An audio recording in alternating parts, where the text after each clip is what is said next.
Hey, what's up you guys, it's Connor, and today I'm going to be doing a book review on How to Hang a Witch by Adriana Mather. If you guys don't know, this book is about a girl named Samantha. She's 15 and she's just moved from New York City to Salem with her stepmother because her father is in a coma and the medical bills have been piling up, and so financially they cannot afford to stay in New York, so they move to Salem, which is where her father is originally from, because they already own a house there, so they set up camp in Salem. Samantha has known throughout her entire life that her father and her are descendants from Cotton Mather, who was one of the people that was responsible for creating the hysteria that caused the Salem witch trials.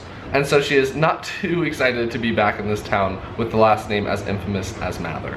Within the first part of the story, she ends up going to school and she runs into descendants of the witches from the trials, and she immediately makes enemies with all of them. And then from then on, Really, Mom? You have to do that right now? And then from then on, a bunch of weird stuff starts happening, and then she's on a mission to figure out everything that's happening within this town and why certain things are going awry and why a lot of people are dying. This actually gave me a lot of the Secret Circle vibes for some reason, because there's like witches that are really mean and then there's witches that are kind of more nice, and it just gave me that vibe where there's like dark magic and everything. So if you like the Secret Circle, I think you would like this book. As usual, I'm going to go through my pros list and then my cons list, and then I'm going to give you my rating and then end it. Pros. I think one of the biggest pros of this book is that the author is actually descended from Cotton Mather, and so she has done a ton of research to go into this novel, and so a lot of the things in here are historically accurate. The players that they talk about in history and Cotton Mather and his role to a point in the Salem witch trials, a lot of the stuff is more complicated than she makes it in the book, and she admits that in the afterword. But the fact that she has included so much factual history was really cool to me, and I really enjoyed that aspect. I really love the mystery element involved and how she was going from place to place and from the library and to different sources within the town, and she was trying to figure out what is happening, why this is happening, and she's trying to solve this mystery. And I really think that that was the best part of the plot for me. It definitely kept me reading and reading and reading.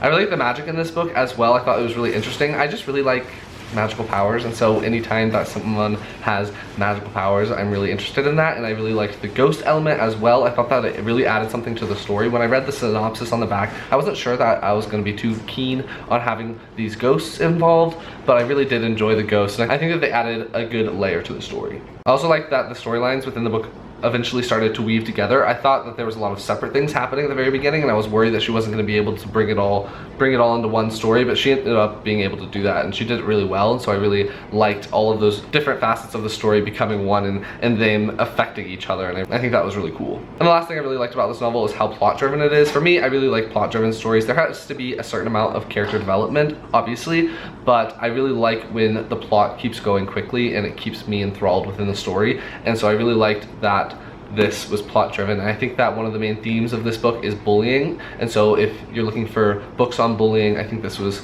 a good one. It definitely talks about the dangers of bullying and how a division between people can happen when there's misunderstanding and no communication. Now on to the cons. The beginning of the book is incredibly tropey, so tropey. At first I was like, I do not think I'm gonna like this, but then eventually it became less tropey and I started to get really into the story. I mean, it's about a girl who's 15, moves to a new town. She meets two extremely attractive boys that she is interested in, and there's some mean girls that are mean to her, and she's all loner, and she just kind of clings on to the one boy, but there's like a bad boy. So it's super tropey at first, but I ended up really enjoying it. I also think that within that love triangle, the love that happens is very quick. Like, I don't think that the novel covers much time, and so it happens very quickly, to the point where I don't know if I believe it as much, but I was just having a really good time reading the story, and so I didn't care as much. But I think that stepping back, the love happened extremely fast, and I don't really believe it.